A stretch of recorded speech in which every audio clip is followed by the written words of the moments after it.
घर में थकी हारी स्नेहा ने कदम अभी रखा ही था कि बेटा तरुण उस पर चिल्लाने लगा। मम्मी, आपको पता है ना कि मैं करेले की सब्जी नहीं खाता, फिर भी आपने आज मेरे लिए कुछ और नहीं बनाया। बहुत जोर से भूख लगी है, घर में फ्रूट्स भी आप नहीं रखते।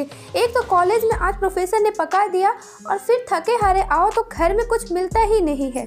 पीछे पीछे बेटी तासी भी कमरे से बाहर आ गई। आज का दिन ही खराब है। एक तो क्लास टेस्ट अच्छा नहीं गया और आपने मेरे लिए सलाद भी काट कर नहीं रखा। आपको पता है ना कि मैं डाइटिंग पर हूँ, आपसे एक काम ढंग से नहीं होता है। तरुण ने तासी की बात का समर्थन किया। हाँ, पापा भी यही कहते हैं कि तुम्हारी मम्मी किसी काम की नहीं है, एक भी काम ढंग से नहीं करती है। और रही सही कसर बच्चों की दादी ने पूरी कर दी। मेरा बेटा कभी गलत कर ही नहीं सकता। 2 ही बच्चे हैं और उनकी भी ज़रूरतों का ख्याल नहीं रख पाती है। कितने दिनों से कह रही कि मेरे घुटने में बहुत दर्द है, ऑर्थो तेल ला दे, मेरा चश्मा टूट गया है उसे बनवा दो। लेकिन तेरी माँ वो को फुर्सत मिले तब ना। सुबह बाजार गई थी और अब लौटी है। उड़ाओ पैसे, मेरे बेटा दिन रात मेहनत कर रहा है और तुम आराम से शॉपिंग करो। दादी की बात सुनकर तरुण और तासी भी मुस्कुराने लगे। यह देख स्नेहा को गुस्सा तो बहुत आया, लेकिन कुछ नहीं बोली। वो वैसे भी बहुत थकी थी और उन सबको बोलकर या डांट कर अपने आप को और थकाना नहीं चाहती थी। किचन में जाकर पानी पिया और फिर उसने अपने हैंडबैग से सासू जी का चश्मा निकाला और उनको दे दिया। शॉपिंग बैग से ऑर्थो तेल निकालकर उनके सामने रख दिया। फ्रूट्स निकाला और धोकर फ्रूट बास्केट में रख दिया। बाजार से लाई सब्जियां निकाली और बेटी के लिए सलाद काटकर उसे दे दिया और फिर कमरे में चली गई। जरा सा कुछ कहो नहीं कि तुम्हारी मम्मी का मुंह फुल लेती है। मेरा सामान लेकर आई ही थी तो एहसान नहीं किया है, मेरे बेटे की कमाई से ही तो लाई है। और यही सब पहले ही कर देती तो हम भी गुस्सा नहीं करते। फालतू में हम सबका दिमाग खराब कर दिया। कनिका जी अपनी झेप मिटाने के लिए स्नेहा को ही दोष दे रही थी। अभी तक आप समझ ही गए होंगे कि स्नेहा की क्या स्थिति है। अपने ही घर में शायद एक पंचिंग बैग की जो आता है मुक्का मारकर चला जाता है।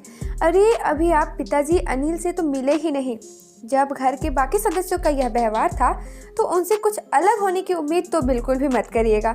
शाम को घर आते ही कनिका जी ने दिन का सारा ब्यौरा अपने बेटे को सुना दिया कि स्नेहा की वजह से तरुण और तासु भूखे रह गए और बाजार से लेट आई तो वो भी दवा समय से नहीं खा पाई। अनिल का मूड ऑफिस में बॉस की डांट के कारण वैसे ही बहुत खराब था और घर पर स्नेहा की शिकायत, उसका भी सारा गुस्सा स्नेहा पर फूट पड़ा। यार तुम करती क्या हो घर में? मैं ऑफिस में बॉस की डांट सुनूं और घर आकर तुम्हारी कामचोरी की शिकायत सुनूं। किसी काम की नहीं हो। मेरा घर अगर तुमसे नहीं संभाला जा रहा है तो साफ साफ कह दो, मैं नौकर रख लूँगा। कम से कम इस रोज रोज की शिकायतों से तो बच जाऊँगा। स्नेहा जिसने अपनी 20 साल की शादी में सिर्फ पति, बच्चे और सासू जी और उनके रिश्तेदारों को खुश करने में बिता दिया, आज यह सुनकर उसने भी सहन की शक्ति पूरी तरह से खत्म हो गई। उसने कुछ नहीं बोला लेकिन मन ही मन एक फैसला कर लिया। उसने 2-4 जगह फ़ोन किया और रात का काम खत्म किया और सो गई। सुबह स्नेहा के घर से एक बार फिर तरुण, तासी, अनिल और कनिका जी के चिल्लाने की आवाज़ सुनाई दे रही थी। मम्मी, मेरा दूध ब्रेड कहाँ है? मुझे आज ओट चाहिए। बहू, मेरे लिए आज उपमा बना देना। स्नेहा, मेरा टिफ़िन कहाँ है और मेरा नाश्ता कहाँ है? स्नेहा किचन से निकल कर आई और आप सभी को क्या, कैसे और कितना खाना है इसे बता दीजिए। किचन से एक औरत बाहर आई। ये माया है, आज से आप सभी की ज़रूरतों का ख्याल रखेगी। ये क्या मजाक है स्नेहा? अनिल गुस्से से बोला। हमारे घर में आज तक कोई कामवाली नहीं रखी गई है। तुम्हें तो सिर्फ मेरे बेटे की कमाई लुटाने आता है। यह घर का काम करेगी तो तुम क्या करोगी? कनिका जी भी तल्खी से बोली। मम्मी जी, मैं वही करूँगी जो 20 सालों से आप लोगों की नज़रों में करती आई हूँ, आराम। और अनिल, अपने ही कल कहा था ना कि अगर मुझसे घर का काम नहीं संभल रहा तो आप साफ साफ से कह दूं आप नौकर रख लेंगे। तो आज मैं आपकी और बाकी लोगों को साफ साफ बता दे रही हूं कि अब मुझसे आपके घर का नहीं संभाला जाएगा। आप सभी को तकलीफ ना हो इसलिए माया को काम पर रख दिया। अब आपको जो चाहिए, जितना चाहिए, सब माया को समझा दीजिए। स्नेहा, यह क्या नया नाटक शुरू कर दिया है? स्नेहा की बात से बौखलाया अनिल गुस्से से बोला। नाटक? यह नाटक नहीं है। नाटक तो आज तक आप सभी मेरे साथ करते आए हैं। आप पति बनने का, सासू जी माँ बनने का, और तरुण तासी अब उन्हें क्या कहें। आज तक जिस घर को अपना समझकर संभालती आई, कल पता चला कि वो तो मेरा है ही नहीं। मेरी औकात इस घर में एक नौकर की है, या फिर शायद उससे भी बुरी।